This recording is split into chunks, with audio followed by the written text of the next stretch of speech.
अस्सलाम वालेकुम अजीज़ तलबा और तालिबात। आज हम जमात पंजुम में मजमून माहौल का मुताला, इसमें सबक नंबर 14 आमद रफ़ का निज़ाम, इस सबक के बारे में मालूमात हासिल करने जा रहे हैं। तो सबसे पहले सबक का इंट्रोडक्शन आप समझ लीजिए कि सबक का इंट्रोडक्शन क्या है। सबसे पहले ये समझ लीजिए कि सबक का मफ़हूम क्या है, सबक का मतलब क्या है। सबक का ये मतलब होता है आमद यानी आना और रफ्त यानी जाना। आमद रफ्त का मतलब होता है आना और जाना। निज़ाम यानी सिस्टम। आमद रफ्त का जो सिस्टम होता है, जो निज़ाम होता है, वो आपको इस सबक में अच्छे तरीके से समझाया गया है। तो यहाँ पर सबसे पहले हम देखते हैं कि सबक के शुरू में जो है वो एक तस्वीर दिखाई गई है। उस तस्वीर में एक लड़का जो है वो पैदल चल रहा है, और दूसरी तस्वीर में हम देखते हैं कि एक लड़का जो है वो साइकिल से जा रहा है, और तीसरी तस्वीर में यहाँ पर ये दिखाया गया है कि कुछ लोग जो है वो फोर व्हीलर से जा रहे हैं। तो ये तीनों सफर हम देख लें कि पैदल, साइकिल और मोटर कार। तो यहाँ पर तीनों के सफर में हमको फर्क नजर आएगा। सफर उतना ही है, उतना ही डिस्टेंस है, लेकिन यहाँ पर हमको फर्क नजर ये आता है कि पैदल चलने में हमको वक्त भी ज्यादा लग रहा है, मेहनत भी लग रही है। क्यों कि हम पैदल जा रहे हैं। उसी तरीके से एक दूसरी तस्वीर में जो बताया गया था, वो लड़का साइकिल से जा रहा है। साइकिल से जाने में क्या होता है, साइकिल से जाने में होगा कि आपको वक्त तो कम लगेगा, लेकिन आपको मेहनत लगेगी साइकिल चलाने के लिए, बराबर। तो इसलिए जो है वो वक्त से पहले पहुंचेगा पैदल वाले से, लेकिन उसको मेहनत करनी पड़ेगी। फिर यहाँ पर क्या हुआ कि एक मोटर कार जो है वो साइकिल के बनिस्बत जो है वो तेजी से पहुंच जाती है अपने मुकाम पर। क्यों ऐसा क्यों हुआ?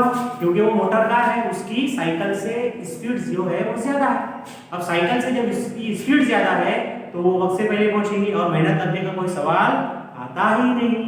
इसलिए प्यारे बच्चों, यहाँ पर ये हमको समझ लेना चाहिए कि जो आमद-ओ-रफ्त का निज़ाम है, जो ट्रांसपोर्ट सिस्टम है, उसको हमको कैसे समझना है, उसके इस्तेमाल क्या क्या है, वो इस सबक में बताया गया है। तो सबसे पहले यहाँ पर ये बताया गया है कि आमद-ओ-रफ्त के ज़राए कौन कौन से हैं।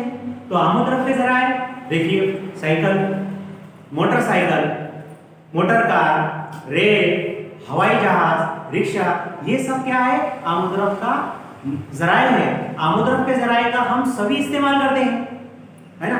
क्यों इस्तेमाल करते हैं? क्योंकि हमको एक मुकाम से दूसरे मुकाम को जाना होता है। जैसा कि आप सुबह घर से अपने स्कूल आए, कैसे आए? कोई पैदल आया होगा, कोई साइकिल से आया होगा, या कोई मोटरसाइकिल से आया होगा। ऐसा क्यों हुआ? जिसके पास साइकिल है वो साइकिल से आ गया, जिसके पास मोटर कार है वो मोटर कार से आ गया। ठीक है, तो आपको क्या होता है कि पैदल चलने में वक्त भी लगता है, मेहनत भी लगती है। साइकिल से जाएंगे, जल्दी जाएंगे, लेकिन मेहनत तो लगेगी। लेकिन मोटरसाइकिल वाला जो है आपसे फास्ट आएगा, मेहनत लगेगी, यानी वो आमद-ओ-रफ्त के ज़राए का इस्तेमाल कर रहा है। तो आमद-ओ-रफ्त के ज़राए का इस्तेमाल करने के जो फायदे हैं वो अभी हम इस पर रोशनी डालते हैं।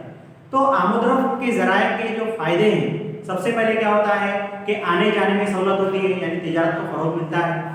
एक जगह से दूसरी जगह आसानी पहुंच जाते हैं। हाँ, उसके बाद में मेहनत बिल्कुल नहीं लगती। उसके बाद में हमारा जो मेयारी जिंदगी है वो बेहतर होता है ना।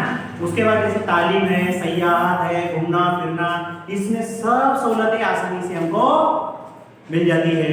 यानी इसका मतलब ये हुआ कि हमको आमद-ओ-रफ्त का जो निज़ाम है, ये निज़ाम का काफ़ी हद तक फ़ायदा ही मिला है ना। यानी हम इसका सही तरीके से अगर हम इस्तेमाल करें तो वाकई में हम जो है इसका जो है अच्छे से अच्छा फ़ायदा उठा सकते हैं और अपनी मंजिल को आसानी से पहुंच सकते हैं। इतना कहकर मैं आज आपके सामने आमद-ओ-रफ्त का चंद मिनटों का जो तारुफ था वो आपको करके दिया हूं, और उम्मीद करता हूं ये आपको समझ में आया होगा। ठीक है, अल्लाह हाफ़िज़।